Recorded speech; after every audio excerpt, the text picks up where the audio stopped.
Creepypastas saved my life. Okay, that might be a little bit too dramatic, but hear me out. I grew up on them. It was my bread and butter.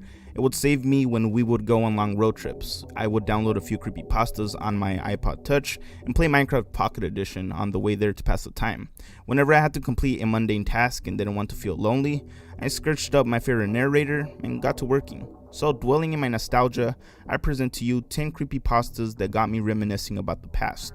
Oh, how I miss the 2010s. If you enjoy my content, be sure to subscribe and leave a like. Other than that, let's get into it, bro. Candle Cove. This creepypasta takes the form of a forum discussion.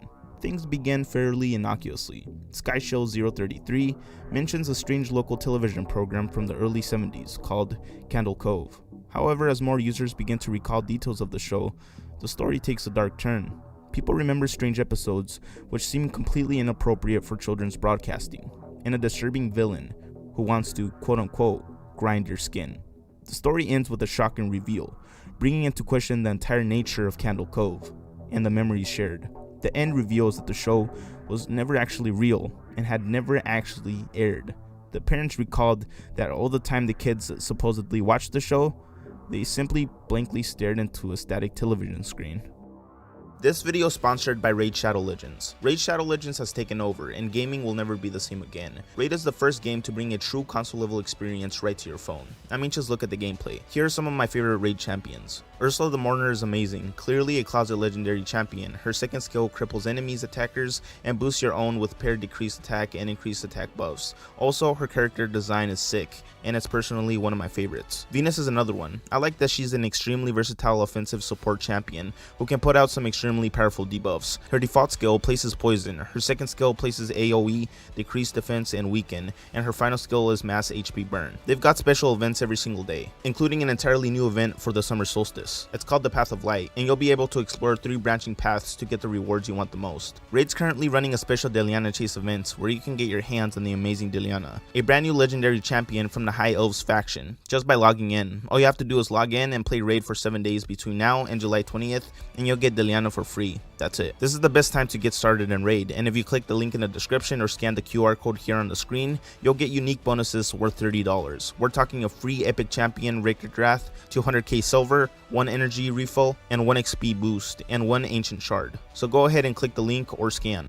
And there's even more. All new players can enter promo code MyDeliana to get 50 XP brews, which can help to instantly get Deliana to max level 50, as well as tons of silver. And thanks once again Raid Shadow Legends for sponsoring this video. Dear son, this is why your favorite teddy bear disappeared. This story is told from the perspective of a father reminiscing about his son's childhood, specifically about a teddy bear that was gifted to his son at 6 months old by his aunt. Though his son showed no interest in the teddy bear as a baby, he grew accustomed to its presence, and ended up keeping it until he was 3 years old, throwing a fit when his father threatened to throw it away. Growing older, his father would notice that his kid would use the bear to ask for things, and often it was shown with anger, hitting his father with the stuffed bear when he didn't get his way. Things started to get strange when his son was able to predict deaths occurring within the family. First predicting his grandfather's death in a tragic car accident, and then his own mother. When questioned where he got the information from, he would point towards his teddy bear. One night, the man awoke to his wife choking on the teddy bear. It was somehow stuck halfway down her throat, gasping for air until she slowly passed away, just as his son predicted. The story ends on a cliffhanger, revealing that the teddy bear was a guardian angel of some sort. Smile.jpg. SmileDog, also known as Smile.jpg, is a supposedly haunted image dating back to the beginnings of the internet. Smile.jpg has a reputation for driving those who view it insane, making its victims view it in their mind's eye at every turn. While it has been discovered that these images in victims' minds are the result of epileptic seizures, there is no clear understanding of just why the images caused this. All of the victims who spoke up about their experiences, however, have said that they have also been visited by the dog-like creature in the image, named SmileDog. In these dreams, the only thing the victims can do is watch and listen as SmileDog tells them that the only end to their torment is to spread the word. And many of them received shortly thereafter a removable media via mail with no return address. Inside this media is said to be another copy or form of Smile Dog, which the victim is encouraged to spread to others. Those who claim to have seen Smile.jpg often weakly joke that they were far too busy to save a copy of the picture to their hard drive. However, all alleged victims offer the same description of the photo: a dog-like creature, usually described as appearing similar to a Siberian husky, illuminated by the flash of the camera, sitting in a dim room.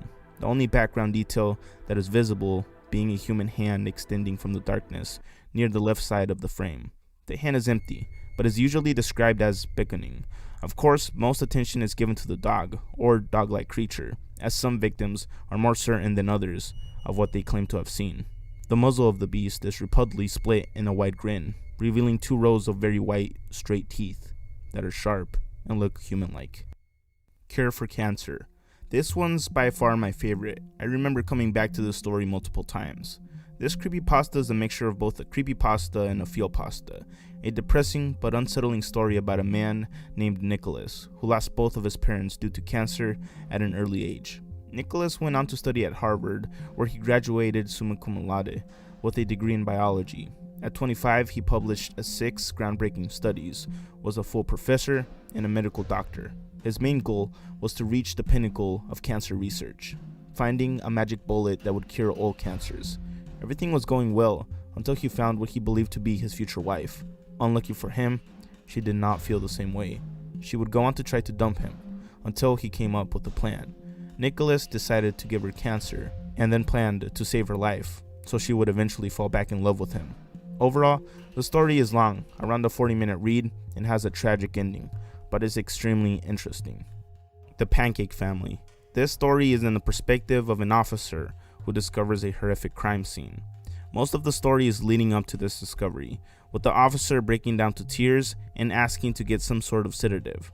Finally, he reveals what he sees, describing an entire family on the brink of death, being squished like pancakes.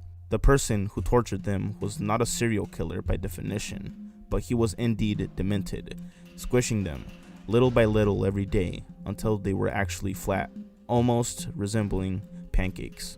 The officer hears their scream and pleads to stop the torture, so he decides to shoot them, ending their suffering. Funland. This story revolves around a small amusement park with its own go-kart track, batting cage, mini golf course, and an arcade.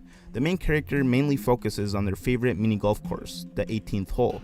If you got a hole-in-one, you got a free game, and the outhouse door would open up, displaying the sound of a toilet flushing, while an animatronic dog with overalls pulls the straps up.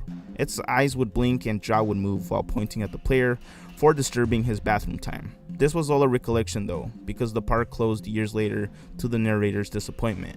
He later sneaks into the abandoned park to see his favorite golf course one last time, specifically his favorite animatronic dog, but he regretted it at his first glance of the now creepy, run-down looking animatronic moving towards him, even though he wasn't programmed to do so.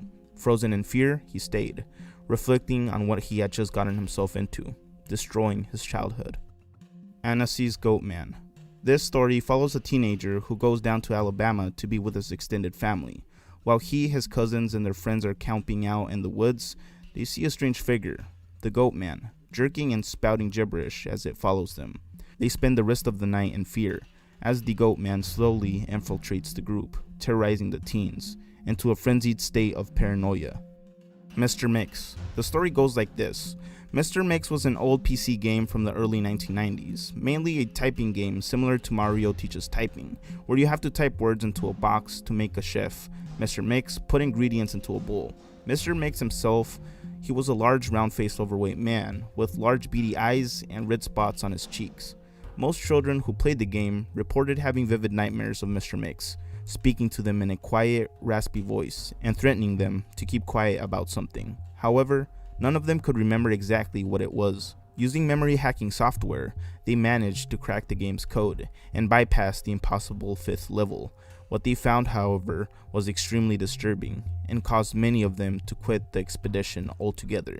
The game behaves very strangely if the 5th level is bypassed, crashing violently and closing. The files are reportedly pictures of people with horribly deformed faces, appearing to scream in pain and agony with their eyes appearing to be bleeding from their tear ducts. and their outer layer skin torn clean off in multiple places. Unfortunately, all of the original hackers declined to discuss what they saw in the final level. All of them became extremely paranoid and reclusive, refusing to talk about anything related to the game, and showing astonishingly extreme symptoms of post-traumatic stress disorder.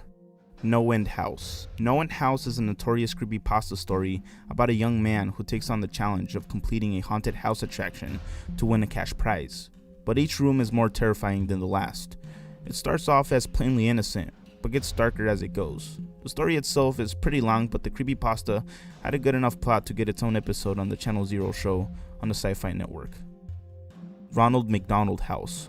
This story follows a young man in the foster care system who decides to avoid military school and gets housing at the Ronald McDonald's house in the city. When he arrives, he notices that the building that he's going to stay in has no sign or logo on it, compared to the buildings around it. When entering the building, things get even more weird. The lady at the front desk had on white makeup and a red wig, similar to Ronald McDonald, the mascot of the franchise, of course. After seeing this, he begged his caseworker to get him into military school instead, but she didn't budge, saying that he would hate it and it was too late. That night, he was restrained by a group of nurses wearing clown makeup, waving needles, scalpels, and razors close to his face right before they put him to sleep.